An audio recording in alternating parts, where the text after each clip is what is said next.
tuning in to the online broadcast network, AfterBuzz TV. Over 20 million weekly downloads in over 150 countries, and your number one source for after-show entertainment.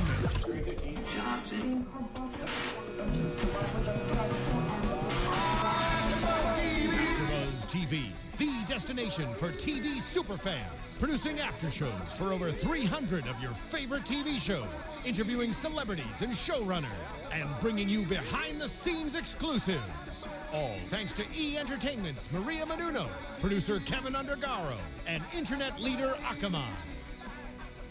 Now, let the buzz begin!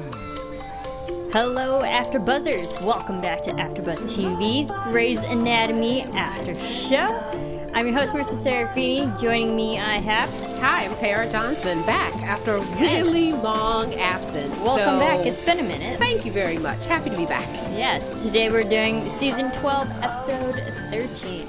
Oh. Yeah. Grey's Anatomy. All eyes on me. Grey's Anatomy. Really quickly, what were your thoughts of this episode? You know, it was the kind of thing where... It's the kind of action or the type of like medical stuff that I like to see on Grey's Anatomy. Sometimes we like get really far into the relationships, and that has its place also. But every now and again, I like to be thrown back into surgery and medicine, and I can't understand half the words that people are saying.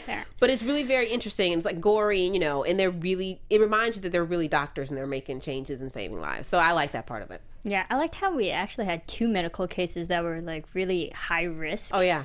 And it added naturally the energy to it. So we were like, oh, this is serious. They're back into the medical procedures. It's always fun to watch in that way. As gruesome as it did get at some points, it wasn't as actually a very great episode. Yeah, it was a really good episode. Yeah, this was a really solid episode. All right, let's start with the cheerleading team. Oh my gosh. Oh my goodness. What were your thoughts of this cheerleading team coming in? They messed up a routine and move, and they're all injured, of course. This cheerleading team. As soon as the cheerleading squad came in, or at least as soon as I saw one cheerleader, because it only takes one cheerleader to know that the rest are coming, I wrote down in my notes, cheerleaders, exclamation point, underline, underline, underline. So that means it instantly takes you back to just like it did to everyone in the hospital. It takes you to high school. And then I have next to it Mean Girls. Like all that, it just conjures up all of those thoughts from high school. Yeah. Instantly, as soon as you see a cheerleading outfit. I agree, which is, I mean, cheerleaders, they get a bad rap, but they wouldn't get so much of a bad rap if this episode seriously portrayed all the stereotypes that you would get in a cheerleading squad. And I think that's what makes it great, just showing in character development, but also just frustrating because that's what it really is in real life. It's what it is. And I think we also saw the parallels between the cheerleading squad in the hospital, which as much as we dislike it's actually in our everyday lives. Like most work environments have some part of that cheerleading type of vibe to it. Yeah, and I liked how, getting into it, that we see Edwards and they have that realization and Penny, but it's the same type of not really complaining, but the same type of comparison, right? But different topics. Yes. In cheerleading, like it's one, I don't like this person, I don't like this person. But then when you get to the medical aspects and you grow up another 20 years, right, you're like, I still don't like this person and this person. Everybody has their stuff. It changes. It just changes. Yeah, it's the world same. changes, but the comments are the same. It's crazy.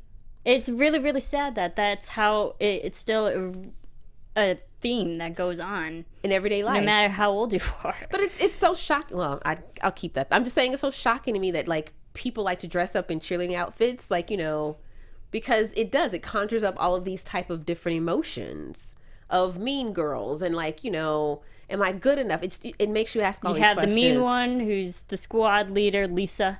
This Lisa girl, squad leader, yes, aka the mega bitch, so they say. And then we had on the opposite end. We had, goodness, what was her name? As I refer to my notes, everyone. We had the girl who had the heart. Oh, Maxine. Maxine, that's it. Sorry. It's okay. Maxine's with character, a 50-year-old heart, 50-year-old heart. The bad blood pressure, and she actually has a heart condition. It was really shocking to me. I hear so much about kids in school and stuff today, how their homework and everything changes and how they have all this kind of pressure because of all the activities and that kind of thing. I never thought it would equate itself to someone in high school being on a cheerleading squad, but because of the stress and the pressure, I mean, she did have heart condition. The WPW syndrome. Right. But it almost like resulted in her having the blood pressure of a 50-year-old. I'm like, my gosh. Is high school that stressful? I mean, think about all the stuff that happens in high school now. It could be. It's true. I don't want to think about it. Yeah, exactly. I relate more to Maxine because I'll just say this. I was part of a cheerleading squad in high school. Personal confessions. Yes. I will admit this. These were dark days, my friend. And I was the Maxine girl. Were you Maxine? I was. Really? And I actually quit the team. See, because of girls like Lisa. See, I did not do cheerleading at all. No, I did sorority in college, which is a whole nother book you can write. So there you go. But I know what it feels like to always want to be, that pressure that you want to live up to the expectations of the squad leader. You want to be friends because that's the only thing you have going for in your life. At that point, when you're a teenager, your world is so much smaller than what the big world is when you're an adult. Yeah, that's a lot of pressure. It is. And then you have regionals and you have Too nationals much pressure and you have on her. routines and I've even heard people, it's like, where are you positioned in the pyramid? Like, it's a whole different level of stuff that's going on. Mm-hmm. What do we think of Edward stepping up and talking to these girls? I thought as a character choice of making Stephanie the squad leader, honestly, off the bat, I would have thought it would have been Joe. And even though Joe wasn't there because she was in surgery. Yeah, she was busy. Right. I thought, okay, if you're going to pick a character to be an ex-squad leader, I would have thought it would have been Joe. Really? I completely would 100% believe that Edwards was really okay. Would be the mega.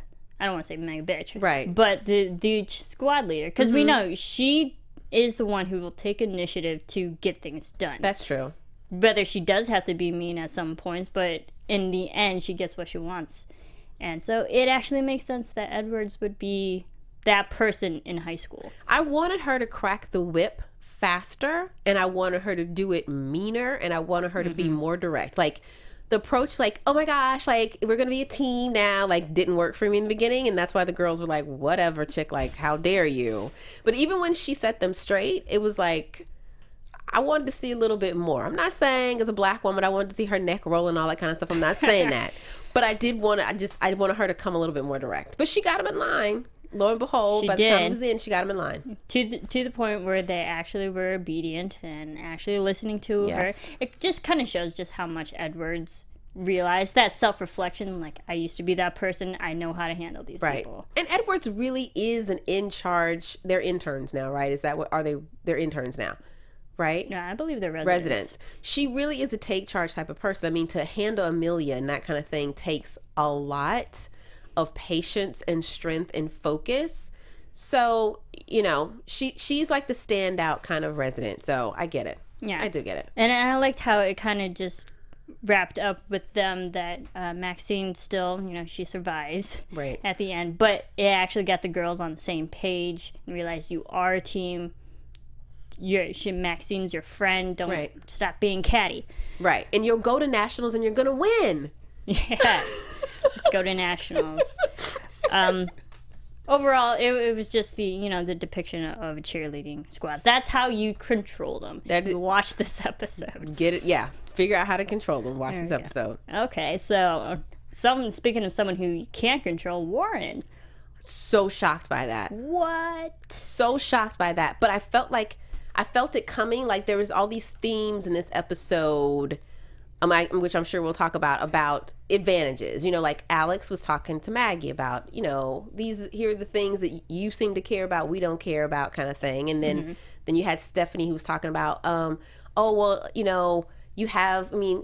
is married to the chief and that kind of thing. But of all the people, I never saw him pulling this kind of thing. But I forget that he was an anesthesiologist and has gone to medical school and has years and years of training. I've completely forgotten that. Wise, quote unquote. Yeah, wise. Yeah. Do you believe he's wise, or he just has more experience. I will say I agree with Richard at the moment, because when the scene was going on and Warren was like, get out of the way, Spencer, get me this and get me that. Physically put his hands. He did on the psych guy, like on the psychologist. I think it was the right thing to do, clearly, because he saved the guy's life. But I did feel a little bit of the ego coming in. I don't know what it was, but I was just like, maybe it was the tone at which he delivered the lines. It was. Says Weber. I agreed with them. And it was so shocking because Ben doesn't normally have that kind of temperament. And so I'm really curious if there's something behind the scenes that kind of pushed him toward that. Maybe we'll find out. I don't know. But it was just really unlike his character. But I was like, this is a lot more ego-driven than you just saving this guy's life. That's how I felt at the time. I believe it. So, just to quickly recap, we see Warren, he's in the psych ward. He's trying to deal with this unruly patient who's screaming and whatnot, and he pretty much crashes. And he opens it up with a clipboard. Which is pretty Grey's Anatomy badass, though. Like, that is the type of thing that they used to do way back in, like, the early seasons. It was very innovative and creative. You definitely have to give him props for that. But also, he wasn't thinking clearly because they weren't in the correct environment to do something. Right. So, therefore, he had to take those measures and actually use a clipboard. Do you remember nearest object... Because they're in a psych ward, they're not allowed anything sharp. Yeah. Do you remember in the first couple of seasons, because this is what it made me think of, especially after they opened him up and Warren had his, Ben had his hand on the heart, and Spencer was in there. Do you remember the first seasons when Meredith had her hands? Was it the same thing? Had her hands on a guy's heart when there was a bomb? In the elevator? There was like a bomb in his... You remember that? Yeah. The bomb was in season 2. Yes. That made me think of. I was like, oh, we're doing this again. Yeah. But in fairness, in that episode, they were actually in an OR. Yes. With attendings involved. They had the correct people there. Mm-hmm. So, it is different circumstances, of course. But I get Warren trying to go in with the mentality, it's like, I was here for saving the patient. Right. But Bailey and Weber don't think so. No. And that must be a really difficult place for Bailey to be in. And I will say even Richard, especially too. Because they're married. Yeah. And I will say even Richard, too, because I think he's always... Because, I think I remember when Ben first came on the show, when he was, being an anesthesiologist, I think he worked with Richard, I would assume, in the ER several times. So he has a certain level of respect for him. My memory might be incorrect, and I'm sure you guys will tell me, but I believe, like... Ben was like the most requested anesthesiologist. Like once he came on, he was in everybody's surgery, Yeah. So everyone had a working relationship with him and a level of respect. So I'm sure this was kind of a flipping of the script for Richard too. Like, dude, what are you doing? I never thought we'd be in this position. Yeah, so someone who's always been so professional in every surgeon to do something so irrational in this one. I guess where...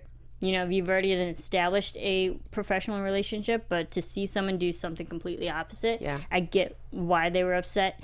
So what do you think of Bailey and her chastising of Warren? What other choice did she have? Definitely on point. Oh, no, it was 100, like, what choice? If she didn't do that, it would completely negate her role as chief from then on. Mm-hmm. No one would take her seriously. They even showed when the show first came on, like the flashback of the two of them standing on the bridge in the hospital. He was like, all of this is yours. It's a level of responsibility. Yeah. It's a level of responsibility. So it doesn't matter who it is. She still has to be in the walls of the hospital chief, not...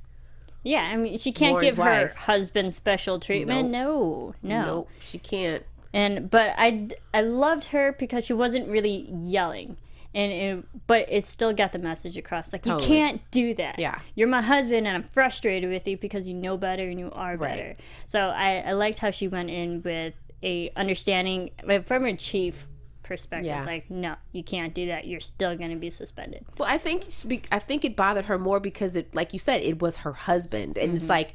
You do have years and years of medical experience. You know that this is wrong. Bravado. What is going on? That ego is a dangerous thing, honey. And that's what Barbara says. In your bravado, it's dangerous. That ego is a dangerous thing. Yeah, so do you think Warren has learned his lesson, or do you think he'll pose more irrational decisions like this? I don't know. I think they made a point in this episode of also saying stuff to him about, oh yeah, that's what happens when you go to medical school in 1950s, right? Yeah, they joke that he's old. Yeah, they joke that he's old. So I'm hoping that this isn't the start of something else.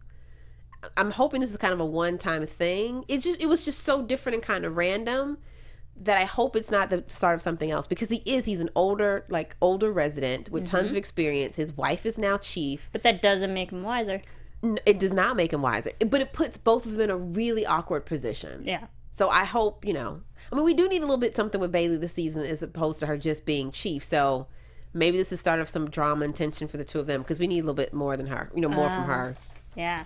And you know what? I don't want drama and tension between Bailey, because she was always getting drama and tension from her first husband. That's true. With her son. That's true. And we got that for how many seasons? That is true. And I like the fact that we actually have a good, understanding husband now with no conflict. Yes, it's true. Like, yeah. Let's keep that relationship fine. Yeah. And let all the other ones be dramatic. But I think the thing about Grey's is they're such great surgeons that, like, except for this episode where we had, like, the medical thing where even they're being, like, extraordinary, and this is going to be written up in tons and tons of medical journals. We know that. Yes. The majority, like, everyone has personal drama. And so that's when you see the person. That's when you see their, like, character growth. So without Bailey having that, she's just kind of being the chief this season. This was like the first time we saw her as the wife. Mm-hmm. So I kind of want to see more of her as the wife. Yes, she was the wife / chief for Warren. Yeah, it's true. Overall, I liked it, and Weber got off easy. Oh. And not Weber, I'm sorry. Warren got off easy.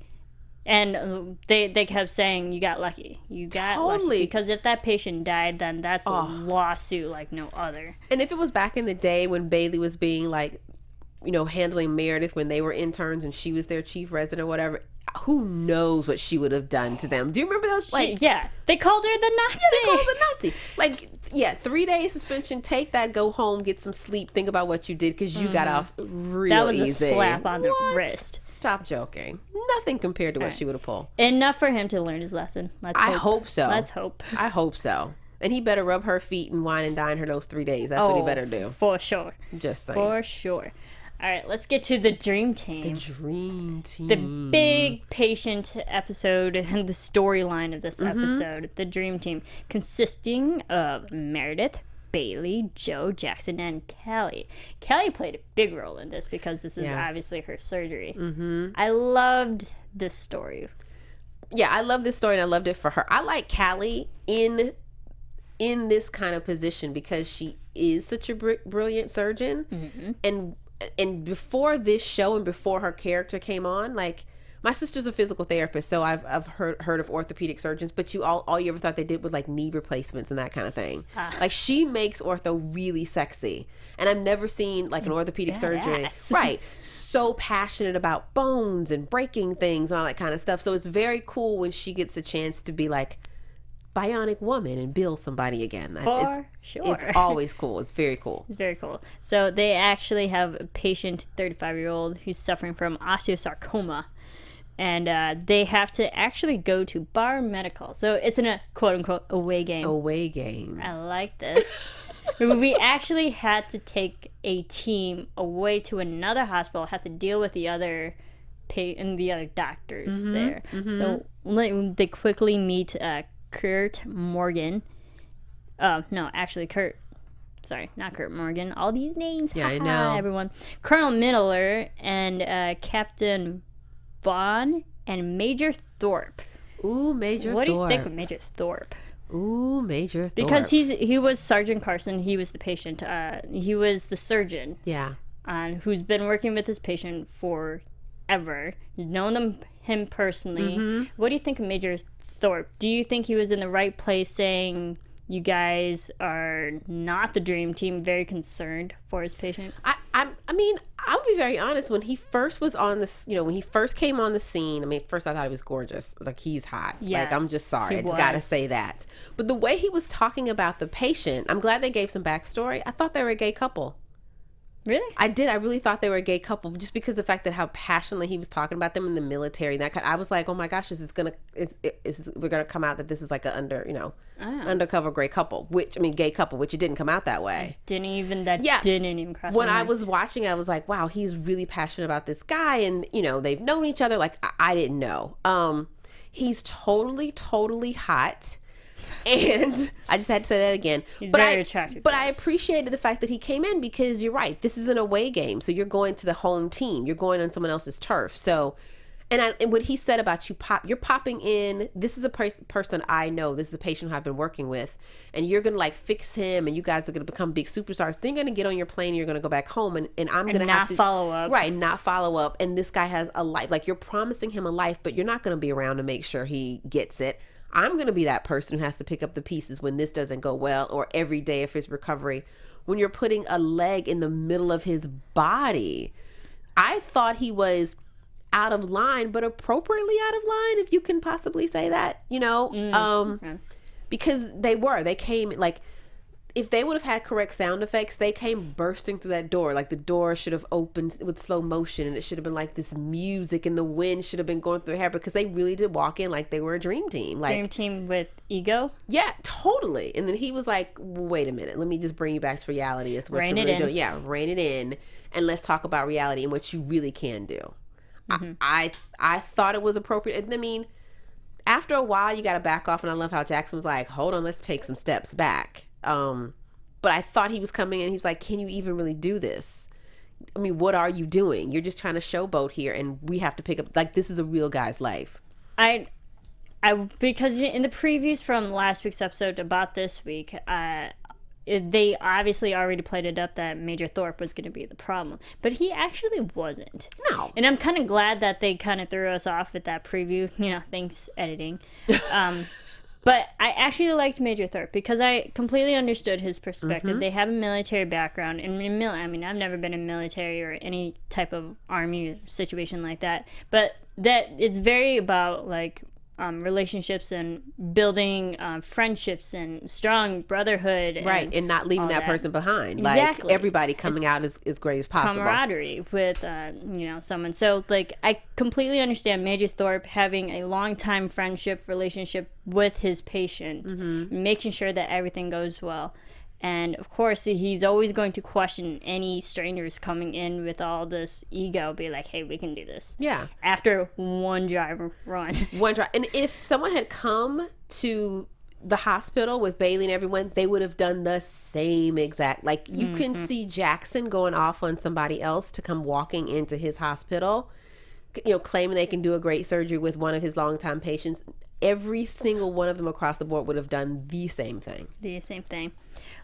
All in. We're a go. Sounds interesting. So during this actual operation, we find out that some of the pelvis actually, because she had to resect a lot of the bone, mm-hmm. and there wasn't a good enough amount of healthy bone left in the pelvis. So Callie has to rethink things. Right there on the spot.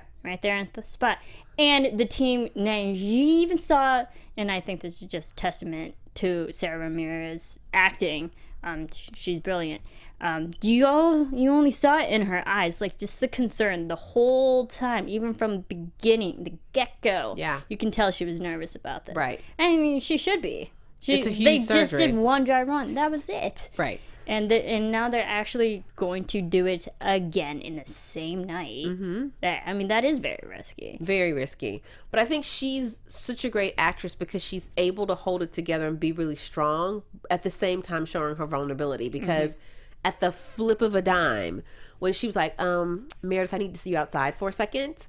As soon as Meredith walked through those doors, she was like, I can't do this. I can't do this. So, like, she's just able to flip it so well. And she's just a really fantastic actress to be able to show that. And when she said, I can't do this. You believed her. You believed everything in her breath. Like, she was like, I cannot do this. And I love that because even on the flip side of that, before they were all going in, they were all just trying to convince themselves, we can do this. Mm-hmm. We can do this. Be a squirrel. Be a squirrel.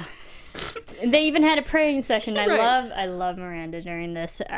She's like, we're all going to play our part, so let's pray to God that he does That's his. right. I get it. I totally understand. They were like, well, what are we waiting for? Is he going to say something? Meredith's reaction's like, what happened? And Jackson's like, why are you looking at me? I don't know. I don't know. I loved it. It was a moment of levity before a serious situation. And I think we definitely got that. What do we think of Meredith's conversation with Callie during her whole mental freakouts of what should we do? And Meredith is pushing Callie. Yeah, I think it goes hand in hand with the theme that the psychiatrist told her, is that, she's trying to convince everyone that she can just do this thing alone because she's done things alone all this time. And he's like, I don't think you want to anymore. So I think she's going to become... or she's becoming that kind of support person, whereas before it was just her and Christina supporting each other. Now, I mean, think about it. Meredith supports Alex. He supports Callie. She's like, and it's a support system. Yeah, and everyone's trying to support her, and she's trying to push that support away. But she's becoming so much more open and supportive to everyone else. It's really a new Meredith. It really is, and I like the way that it wasn't an overwhelming pressure. Right. It was like, just think clearly. We got this. We can do this together. Yeah. It was very Christina's. I mean, that's when she and Christine used to do, think through this. It wasn't overwhelming. Yeah, it wasn't, but it was, yes, you can do this. Let's take it step by step. You just told me to be a squirrel. Let's be a squirrel. Let's be squirrels together. Get your nuts. Like, what are we going to do? This was just great because but Meredith, like you said, it was a whole new Meredith. I like this. And I think Meredith's lessons that she teaches at the beginning and end of every episode, it's definitely playing along with just her and how she deals with situations and actual operations. I like the teaching method. Yeah, I like the teacher, Meredith. Definitely learning. And she's learning, which is kind of interesting too, because I'm wondering if she's going to sit down with that psychiatrist again and kind of dissect and kind of come to the realization that he told her, like, I don't think you want to be alone as much as you think you do. Yeah, you don't want to be alone. Yeah, because she was. I mean, she is really a completely different person. Yeah. Yeah. So, fortunately, Callie does have this genius idea. Takes the femur, flip the leg. Flip it. Literally creates... Yeah, she takes a femur, flip it, and makes it flip it and turn that into a sacrum. There you go. And then now there's enough healthy bone to still continue with the procedure. And Sexy Jackson helped her. So, Sexy Jackson. What do we think of the resident that was flirting with Jackson? I mean, you know what? I mean, I think she was flirting. She was definitely starry-eyed. I mean, my gosh. I think she was starstruck. She was definitely starstruck. But they're 100% correct. Like, I don't think you realize what you have going on. I don't think you realize the package that is Jackson Avery. And we're kind of used to it, so our defenses are up, we don't think anything of it. But to walk into some place new and see all of that come towards you, I would be starstruck too. I'm just sorry. No, I think all of us would be.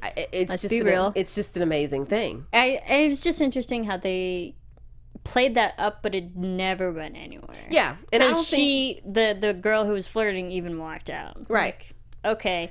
So do you think it just opens up the possibility that Jackson can easily start dating again? Yes. I think they even kind of alluded to it in the previews, that he's like dating again. I think he even said something about, Alex was like, are you dating again? And he was like, don't tell her. Which, of course it could be editing. We don't know. It probably. But I mean, let's just be honest. I mean, Jackson Avery is like, seriously, people are probably falling all over him. It cannot be that difficult. But what I did like about this was the fact that Joe was accusing him of flirting, but he really wasn't. I don't think he really, he is not really in that mindset. He wasn't flirting. She was flirting. He wasn't aware of it. He wasn't aware, and he wasn't, come on, we've seen him in previous episodes be smooth and try to talk to someone and hit on people or whatever. I mean, he doesn't have to do much. It just happens. But he wasn't even giving any energy to it because he's still dealing with his divorce. Yep.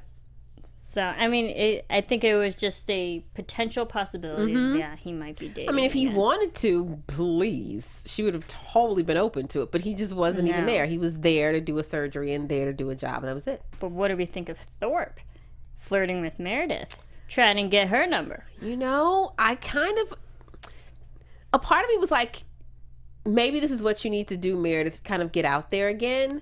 another part of me was kind of like, I felt like It's too it's soon? too soon. Because it's in the same season? Yeah, I felt like it's just a tad too soon for that. But don't get me wrong, if you're like dipping your toe in the pond again, that's a great, pond to be dipping in, I'm just going to say. Yeah. I mean, we'll see. So, I mean, it's at the beginning of the season, because they did that whole time lapse that was like a year and a half after his death. And then in real time that we've been watching this season has been, 6 months? So that's... Add that up, that's like 2 years. And even when she had her accident right after we came back from the break, it was a time lapse there. They covered 8 weeks in that episode. Yeah. Remember, with her surgery and and her healing. So it's even more. It's even more. But still, for me, it just felt a little too soon. But kudos to her to even go back and talk. Who knows what she said? Knowing me, she could be like, you can just strictly call me about the patient. We don't know. Mm-hmm. But the fact that she was, and I loved how she didn't tell him what she said. I loved that. I loved how they didn't tell the audience what she said, and they left it ambiguous. And I think it just shows that Meredith, as she's been through a lot. Yes. She's been by herself for a long time now. Right. It actually would be kind of nice to see her just open up again. It'll be with people. Maybe not in a serious relationship, because right. obviously she can't. No one can take the place of Derek. Right. We're not saying that whatsoever. No. But literally allow Meredith to just the chance to love again. Right. And be happy. Mm-hmm. I'm all for it. I guess the weird thing will be is that we've never seen Meredith since the show started, and we're in season 12, be in a relationship that wasn't in some shape, form, or fashion associated with the hospital.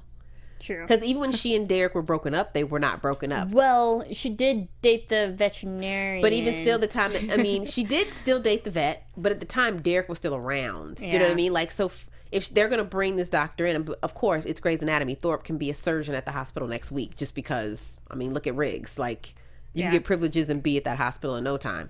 But it would be interesting to see her date someone who's not a fellow doctor, or where they don't have that kind of drama and that hurdle to get over, and she just date a regular person. It'll be interesting. Yeah, I think if she did date, not regular people who aren't doctors, aren't terrible people either. Right. But I think it'd be interesting to see her go outside the hospital, because I think that would just pose the same typical questions that you would get in a relationship. Oh, you're always away on surgery, and you have all those normal conflicts you would usually see in typical writing. Right.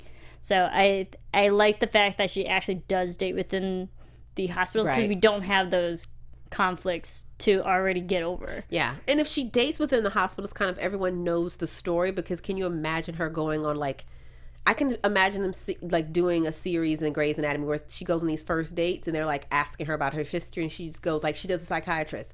Oh yeah, my husband died, my sister died, my mom died, my dad died, my this my whole, dog died. Yeah, the whole thing kind of thing. So I could totally see them doing that. So if we date someone in the hospital, you kind of avoid that because they'll know the story. Yeah.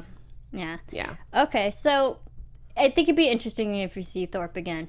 Oh, I would love to see Thorpe again. I think we all would. I'm just, you got my vote on that. Debbie Allen, make it happen. Please. All right, let's just quickly cover everybody else in the relationships. Oh. Maggie and DeLuca still sleeping together. In the beginning of the episode, is still a secret. Yeah, and I don't, by the time, it's going to be interesting because by the time the episode ended, she was willing to come out, and I think he had doubts. He had doubts in his mind of whether he still wanted to be in it. It was so awkward. It was so forced. It was painful to watch. It really was. So says Arizona. I've never been a fan of that relationship. I don't really see it going anywhere. You and I both have said from the start that we don't like it. It's a relationship out of convenience. And because it was that painful to watch, do you still believe that they'll be together? And of all people to reveal to Riggs, he doesn't care. What? Riggs doesn't care. He doesn't care. But just the idea that Maggie is now willing to tell people, whether it be Riggs or whoever, that she still doesn't seem like she's comfortable with the idea. I don't think she's comfortable with it, and I think now her coming out all of a sudden is going to really cause the two of them to talk about it, and he's going to voice how he truly feels, and he's going to confront her and say, why did this take so long? What the heck is going on? And I don't see it going anywhere. I'm sorry, never was a fan. How long do you think they'll still be together? Now that they're officially episode 13. Official. Let's see, episode 13. By episode 16, it will be donezo. I think that's a fair assessment.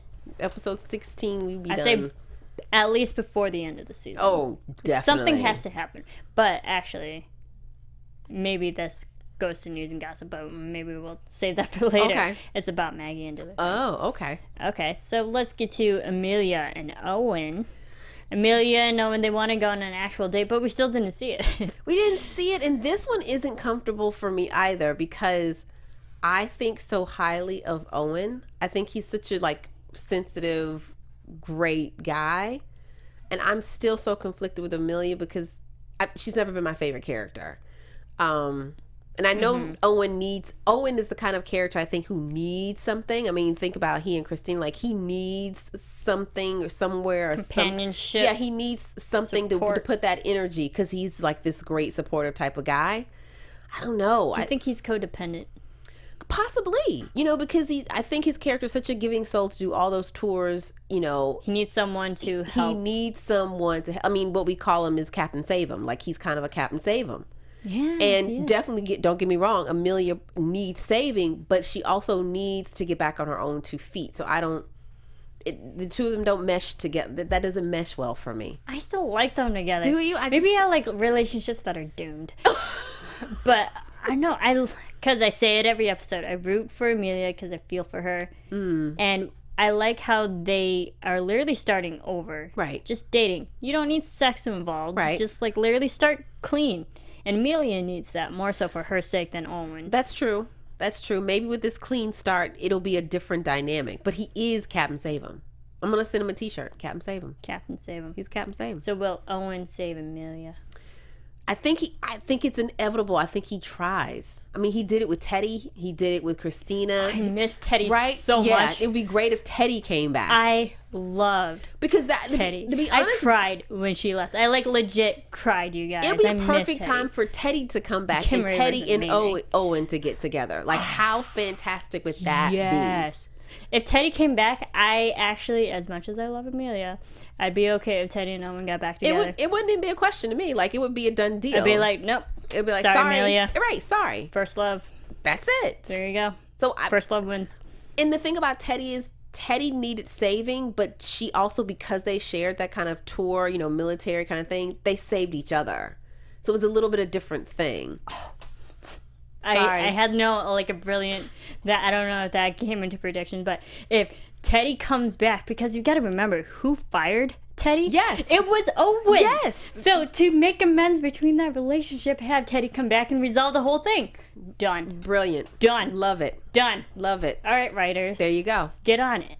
That's what I say. Teddy needs to come back. Teddy. Hashtag Teddy. No. Hashtag Teddy. I love Teddy. Okay. That was a lot about Teddy. Sorry. Because she was amazing. Okay. Anything else about this episode that we may or may not have missed? Things you love, things you didn't love. The April thing has to come out sooner or later. True. We have to, that has to happen. That's going to go down. They alluded to it happening next episode. It's really hard for me to believe that she hasn't said anything to Jackson. Arizona now knows.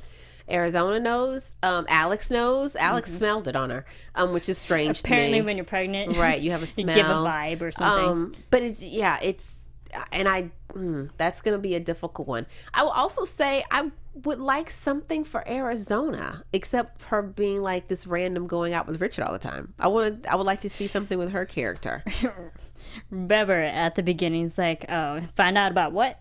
Yeah, it's kind of, I love how he's still trying to be the wingman and trying to get the news and gossip from everybody, but and I know Debbie Allen is show running the show, but I would love for her to come back as her character so she and Richard can do some more marriage stuff. I love them together as a couple. I liked Weber in this because we kind of half-heartedly joked what's Weber doing at the hospital? He's just being a wingman. Right. He's not really doing anything. But this episode actually gave him a legit operation for him to go back to his cheap ways and chastise Weber. Yeah. Not Weber. Good. God. Warren. Yeah. Webb and Warren. Right. The names are so similar. And we haven't seen Richard do anything, especially since he kind of stepped down from doing surgery and kind of took over as the mentor for, I guess, the residents and the interns. But these residents, these residents and interns don't seem to need a lot of help. So this was the time for him to finally do something. Yeah. I like this. It kind of got old Bubber back. Yeah, which I miss. All right, so let's get to some news, shall we? AfterBuzz TV News. So, if you all didn't know, Wilmer Valderrama will actually be is joining the Grey's Anatomy cast. He, as we know, the only information that they will tell us, he's going to play a character named Kyle Diaz, will have a multi-arc episode. Interesting. Details of what his character, who this type of character will be, and like what his past, we don't know. It's always not even like who's the character, but like who's he gonna date? Because they always bring people on to date. Like right. which character is he gonna date? Yeah, is he gonna be a good person? Is he gonna be someone we don't like? But he's dating somebody. You know that. He's gonna mingle with. You know he's dating somebody. I don't know. And then there was also another news article that says something will happen between Maggie and DeLuca that will actually solidify where their relationship is. Interesting. That's all they tease. That something will happen that will establish what their relationship exactly is. Because we still don't know. Yeah, their relationship is They're still over. sleeping together. They just became official, quote unquote. Out in the public. Officially about to be over. That's all I can say. I agree. So do you... I mean, I've already asked it, but like, I don't see those two together much longer. I just don't... I don't see it. Who knows? Maybe this new character's going to come on. And just like when Alex was, confronting Maggie and saying, you really have a problem coming out with him because you're kind of embarrassed by him. Mm-hmm. Maybe this new character's going to come and be Maggie's equal. Bam. DeLuca's gone. That would be interesting. Or just pose a, threat to right. DeLuca right. in some shape or form. Possibility. Maybe. Okay, so let's get to predictions then. And now, your AfterBuzz TV predictions. All right. We see in the previews, April still hasn't told Jackson. Do you think she'll tell Jackson about her pregnancy? She's 9 weeks along. Now 10 weeks. No. I don't think she's going to come out and say, Jackson, I'm pregnant. Of course, it's Grey's Anatomy. Something's going to happen. Another complication, something. Do you think Jackson will find out in his own ways and then try to figure out how to have April secretly tell Jackson just to confirm his diagnosis? You never know. I just don't think she's going to walk up to him and say, Jackson, I'm pregnant. I don't think so. I don't think that's... Yeah, I think it would be too difficult given that divorced, 2 episodes ago? They signed the papers 2 episodes ago and she knew as she was sitting at the table that she was pregnant? April, because you haven't been here in a few weeks, I predicted that April will sign the papers, but Jackson wouldn't. That was a good, yeah. And the audience only visibly saw April sign the papers, and we didn't see Jackson sign the papers. That is true. I thought the same thing. So I'm going to pose the same question to you. Do you think they're still technically married? I thought the same Jackson thing. Sign those we did not see Jackson sign the papers at all. And I honestly thought in that episode that later on, when Arizona knocked on the door and came, into the room where April was, it was going to be Jackson saying, I didn't sign the papers, we're still married kind of thing. Maybe that's kind of like the romantic in me. I wouldn't be surprised. It's a possibility, but I don't think April's going to tell him. I think something's going to happen. I'm not, I hate, because she had, had complications and lost the previous child. I'd hate for the same thing to happen again, but I just think that something's going to happen, some kind of medical emergency. Think of who we are and where we are. Oh, goodness. That will then cause... April can't have another miscarriage? No, not another miscarriage. I'm not saying that. But we are in a hospital. She could have a complication. Something could happen and it comes out that way. Okay, interesting. All right, what do you think will happen between Joe and Karev? They're still not engaged either. Nothing's happening with that relationship. It's just... Well, apparently Meredith's the one that's blocking it. Well, we'll find out next week, but I don't see that. It doesn't seem to go anywhere for me. It hasn't... who tells them... I lost interest. That's what I think it is. There's nothing interesting about them. I don't know where they're going. I guess he moved back in. I guess they're still together. The ring is still in the drawer. Okay. Yeah, but she's still not answering his question. You know what, man? Take the question back. You know what? Just say to her... Just take the ring back. Take the ring back. I no longer ask you to marry me. You've taken too long. Give me a break. Just move on. Because I would love Alex to be... we haven't seen Alex in something really good and healthy in a long time. I mean, he and Joe had a good period of time. Mm-hmm. But yeah, Alex has had some crazy people. Yeah. Going from Ava to Izzy to who knows who. And he's a different person, and I would like more for his character, because for the last couple seasons, he's kind of been there in the background as other things happened. Mm-hmm. So I would like for some chick to swoop in and treat him like the man he's turned into be. He's actually turned out to be. The beginning of this show, like literally the beginning, he was the biggest a-hole. Of course. He definitely became Joe will have man. to figure it out. You gotta, man up or lose your man. That's all I'm saying. All right, so lots more to come. Yep. We'll find that out. Thank you, everyone, for listening. You can definitely download us on iTunes. Check out us there. Rate, comment, subscribe. Tell your friends. We love Grey's Anatomy. In the meantime, where can everyone keep following you? You can find me on Instagram and Twitter at TJWaggingHerTail and at wordswinewomen.com, my women's interest talk show. Oh, that sounds fantastic. Thank you. I love Words and Wine. Well, yeah, bring it on. There you go. You can follow me on Twitter at Serafini TV. You can follow all of us here at AfterBuzz on Twitter, Facebook, Instagram, all those fun places at AfterBuzz TV. Thank you all for listening, and we will see you next time. From executive producers Maria Menounos, Kevin Undergaro, Phil Svitek, and the entire AfterBuzz TV staff, we would like to thank you for listening to the AfterBuzz TV network. To watch or listen to other after shows and post comments or questions, be sure to visit AfterBuzzTV.com. I'm Sir Richard Wentworth, and this has been a presentation of AfterBuzz TV. Buzz you later. The views expressed herein are those of the hosts only and do not necessarily reflect the views of AfterBuzz TV or its owners or principals.